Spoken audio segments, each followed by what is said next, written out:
Welcome to the University of Michigan Dentistry Podcast Series, promoting oral health care worldwide.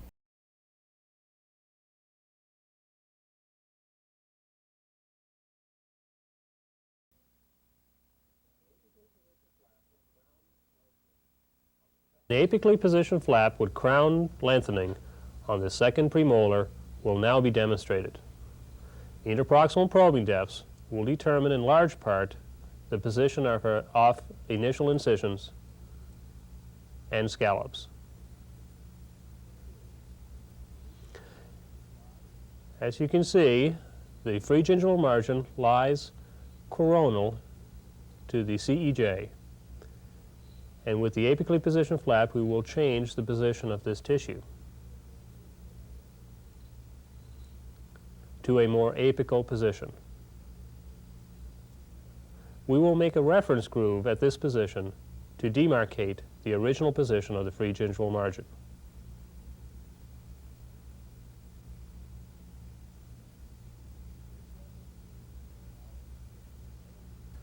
This reference groove will allow us at the end of the procedure to determine the distance we have apically positioned gingival tissues along this tooth.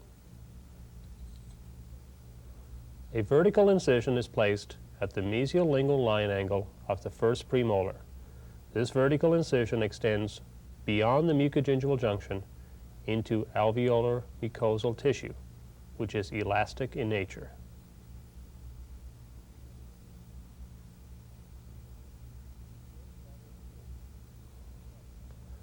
An inverse bevel incision is placed from mesial to distal.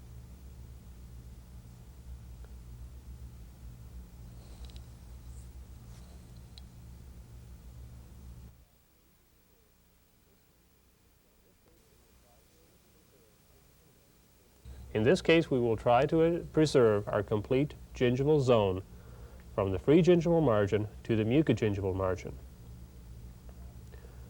It is helpful to remember that an apically positioned flap is really a gingival graft procedure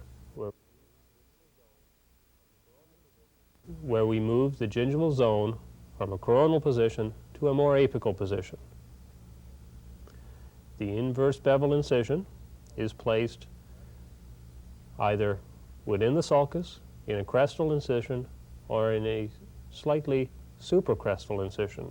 Here we demonstrate a crestal incision which is directed towards the underlying osseous crest. Along this molar, we can see the angulation of the blade as it penetrates the gingival attachment and terminates at the osseous crest.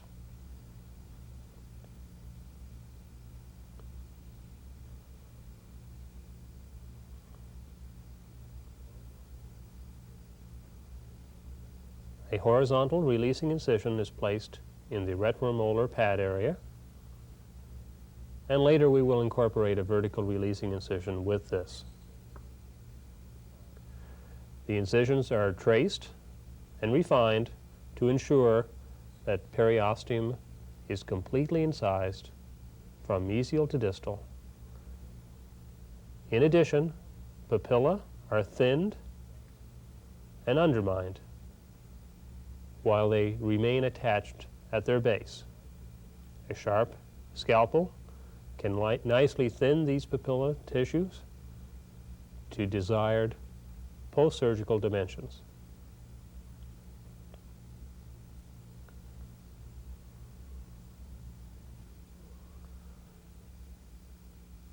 We ensure that the initial incision is continuous and penetrates periosteum from mesial through distal. Again, in the retromolar pad area, while the tissue is firmly attached, we can undermine in a split thickness dissection this papillary and retromolar tissue to produce a split thickness flap of desired dimension. The tissue is atraumatically elevated, and the internal wedge of tissue is seen as a split thickness approach is used.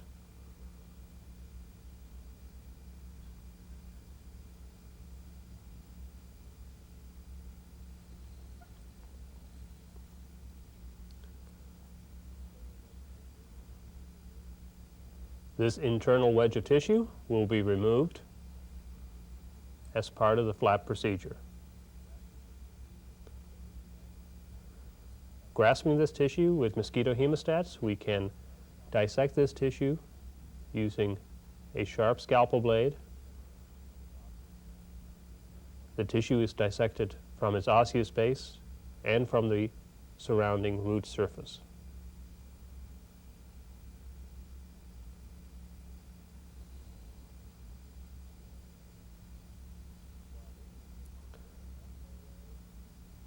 While this has been accomplished in a papillary area, the same procedures are used in a distal wedge procedure. Now let's look at the second bicuspid, where a crown lengthening procedure will be accomplished. This is our gingival zone, the mucogingival junction, and the loose alveolar tissue apical to the mucogingival junction. Gingiva tends to be fibrous, while mucosa is elastic and movable. This quality allows us to move a flap in an apical direction, or in other situations in a coronal direction. The flap is elevated using sharp dissection, ensuring that the periosteum is incised, and the scalpel blade is used in part as a knife and in part as an elevator.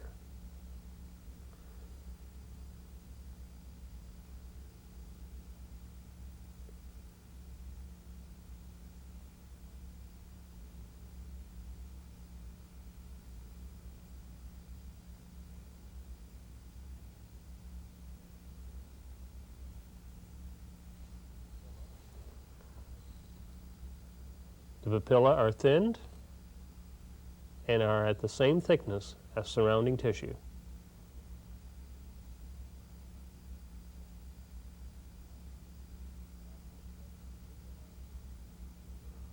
The osseous crest is visualized, and we ensure that we have a continuous incision which undermines the periosteum.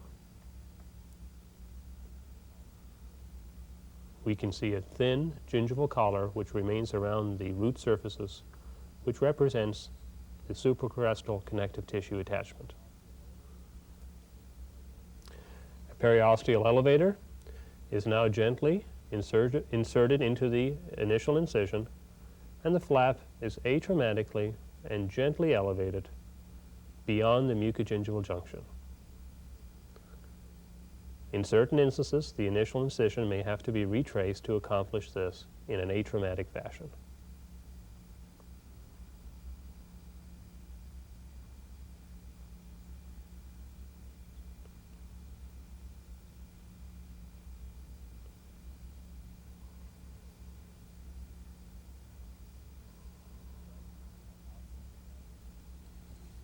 The presence of osseous defects and periodontal defects will make elevation more difficult and requires more time in ensuring placement of incisions on osseous tissues to allow smooth and atraumatic elevation of the flap.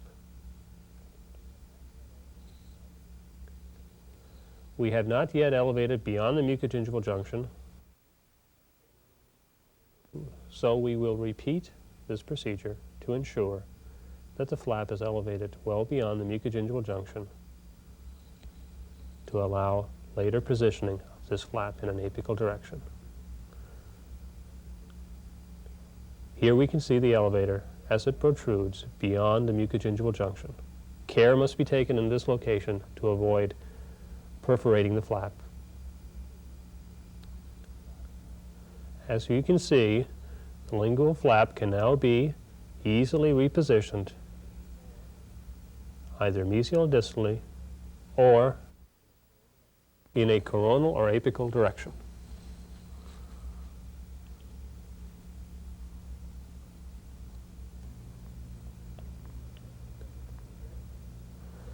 This view nicely demonstrates the zone of gingival attachment which exists from the osseous crest to the cervical enamel junction This zone is comprised of the supracrestal connective tissue attachment and overlying junctional epithelium.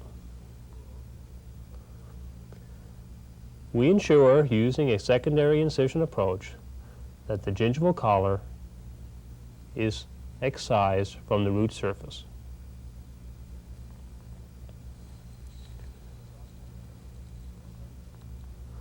An interproximal knife, such as the Orig knife, is then used to place a tertiary incision along the osseous crest to sever the fibrous attachment of the remaining gingival collar to its osseous base. These two incisions, the secondary and tertiary incisions, will greatly enhance the speed and efficiency of degranulation.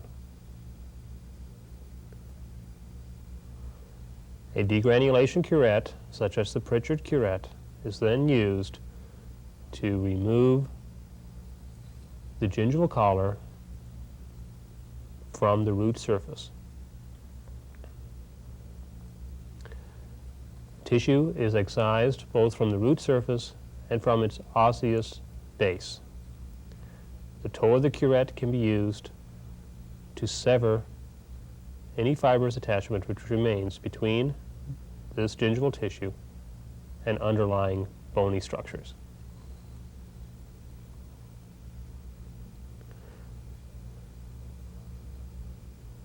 In this demonstration, a buccal flap will not be elevated, so we will mainly demonstrate degranulation on the straight lingual surface.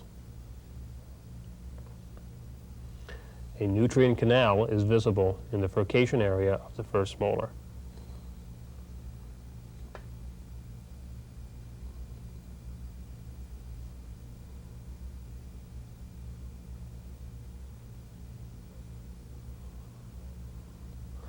Degranulation should be a relatively rapid procedure where redundant soft tissue is removed in an efficient manner, whereupon meticulous root instrumentation is accomplished. Now that the remaining soft tissues have been removed, roots will be instrumented with a variety of instruments, including Gracie curettes, other scalers, and ultrasonic root instrumentation tips.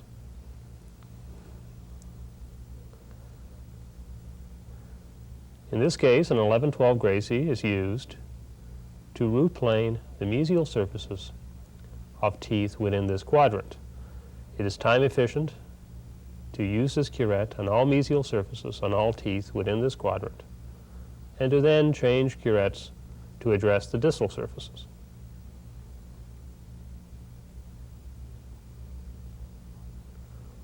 The root surface is planed until a high-pitched sound is heard and the roots feel glass-like in texture.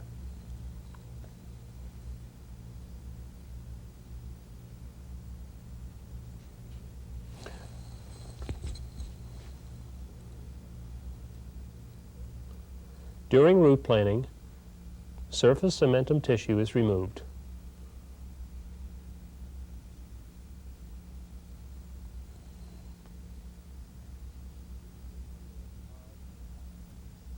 The roots should appear hard and glass-like.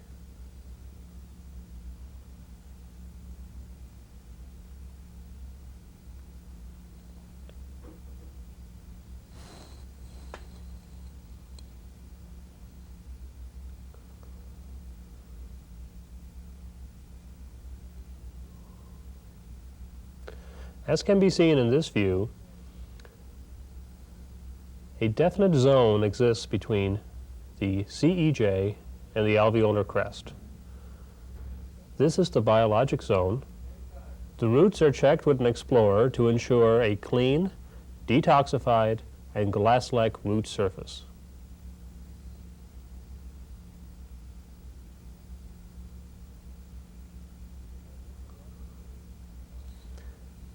Our initial reference groove marks the position of the original free gingival margin. The zone between the CEJ and the alveolar crest is termed the biologic width or gingival attachment zone. If restorations encroach upon this area, it is advisable to perform a crown lengthening procedure in order to provide sufficient area for a healthy gingival attachment and a retentive restoration.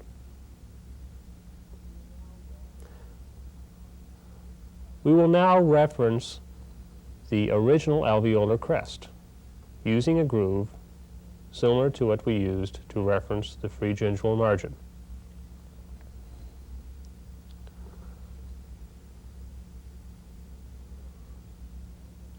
In this procedure, we will attempt to crown lengthen the second bicuspid by 2 millimeters, thereby allowing placement of a restoration in an apical position on the tooth root while maintaining a zone for gingival attachment.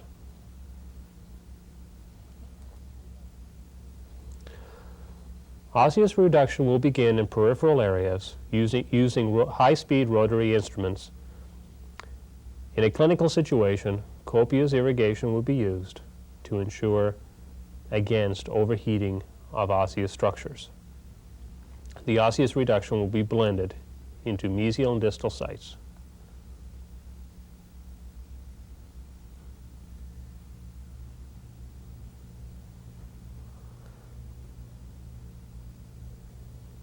We will attempt to gain 2 millimeters of additional crown length on the second premolar,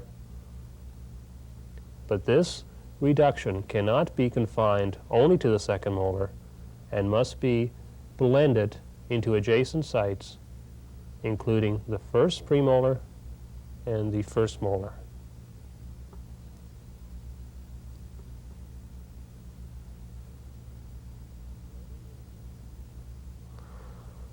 Rotary instruments are used to reduce osseous tissues up to, but not in contact with the root surface. Hand instruments will be used in these areas.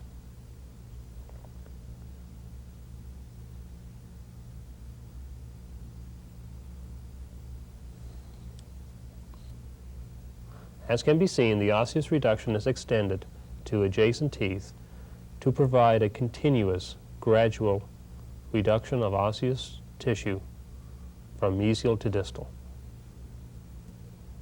As can be seen, the osseous tissues on the lingual surface of the second premolar and adjacent teeth have been thinned up to the root surfaces.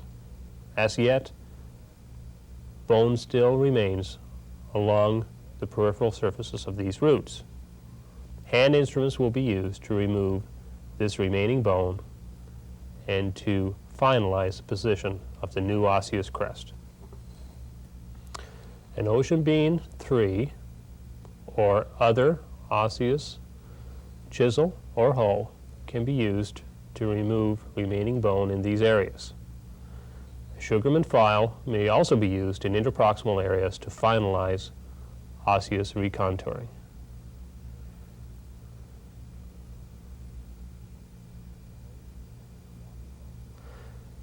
The hoe is used in a rocking action to remove tissues in these areas.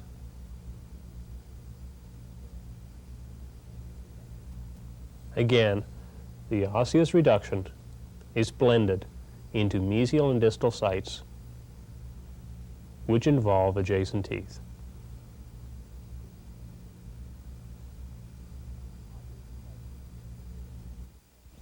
Osseous reduction has been completed. The new osseous crest lies at its desired location, apical to the original osseous crest. The position of the original free gingival margin is compared to the original osseous crest and to the new osseous crest. 2 to 3 millimeters of additional crown or root length has been exposed.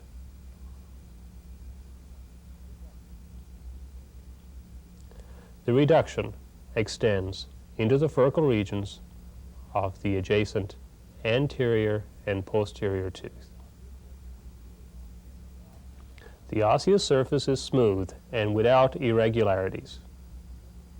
The lingual flap can now be repositioned at a number of different sites. It can be positioned slightly coronal to the new osseous crest, at the new osseous crest, or slightly apical to the new osseous crest.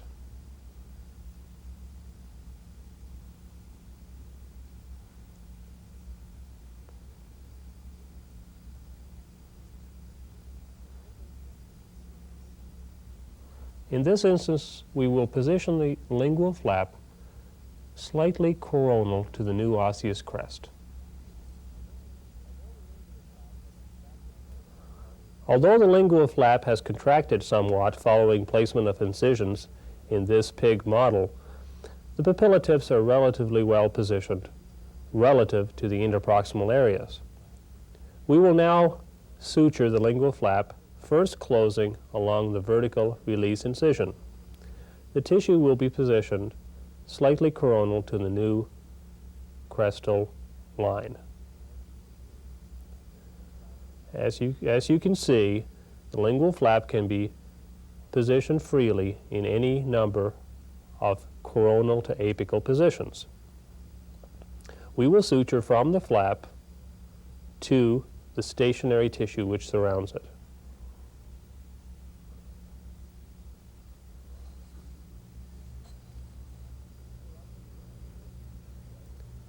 An interrupted loop suture will be placed from the movable lingual flap into the stationary keratinized tissue which lies mesial to it. This suture will determine the final position of the lingual flap in its anterior location.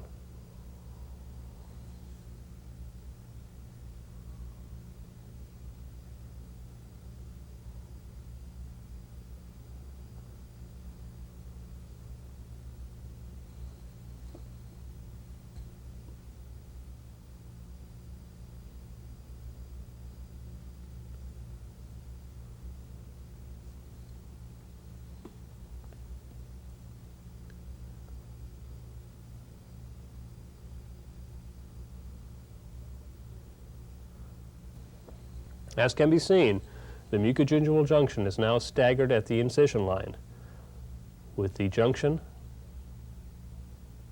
on the flap side far more apical to the mucogingival junction in the surrounding mesial tissue.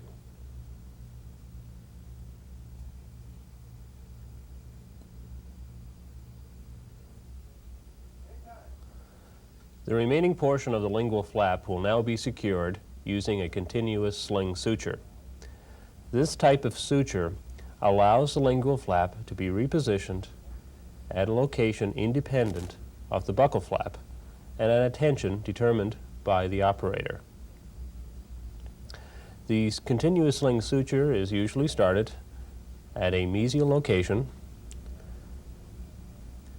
and the suture is passed below the contact in the interproximal area from buccal to lingual. The suture needle tip is repositioned below the papilla tip at a distance sufficient to secure the flap upon suture closure.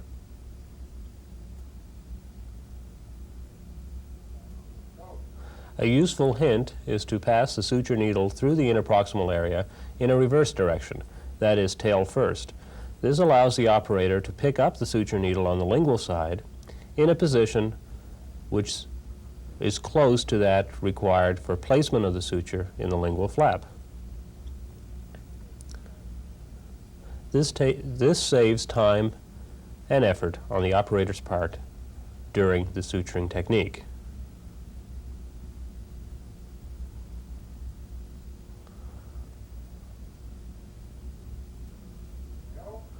The suture is suspended along the buccal surfaces of the involved teeth. Hence, the lingual flap is sutured independent of the buccal flap.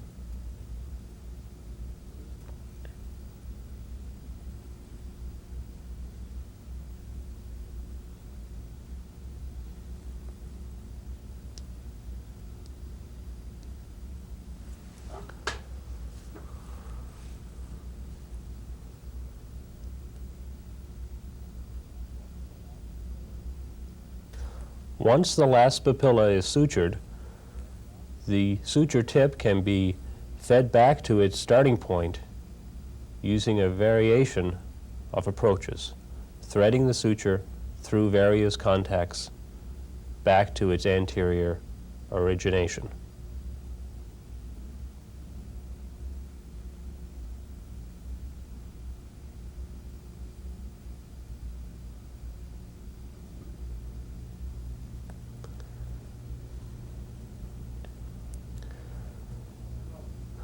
The suture is tied only after the final position of the lingual flap and suture tension is verified. Using a periodontal probe, the tension exerted by the suture on the lingual flap can be modified and the final position of the lingual flap determined.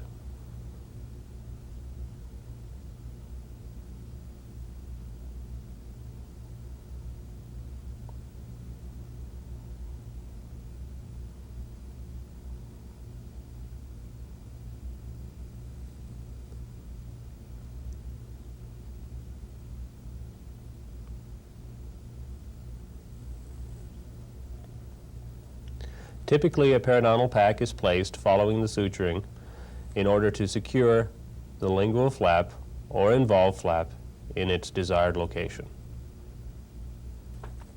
Let's review the procedure that's been performed on the second bicuspid.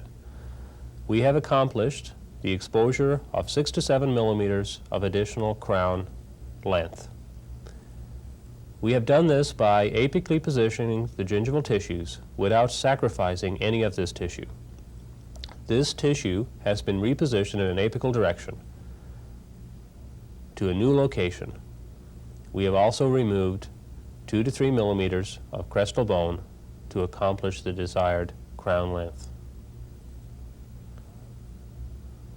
The suture is then tied. Crown lengthening is now complete on the second bicuspid. The gingival tissue has been preserved, and we have exposed an additional 6 to 7 millimeters of tooth structure. We have also removed 2 to 3 millimeters of crestal bone in the process.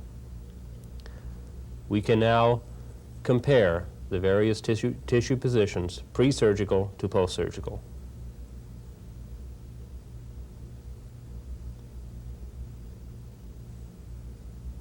You've been listening to a presentation from the University of Michigan School of Dentistry, which is dedicated to supporting open learning and open educational resources. This recording is licensed under the Creative Commons. It may be reused and redistributed for nonprofit use.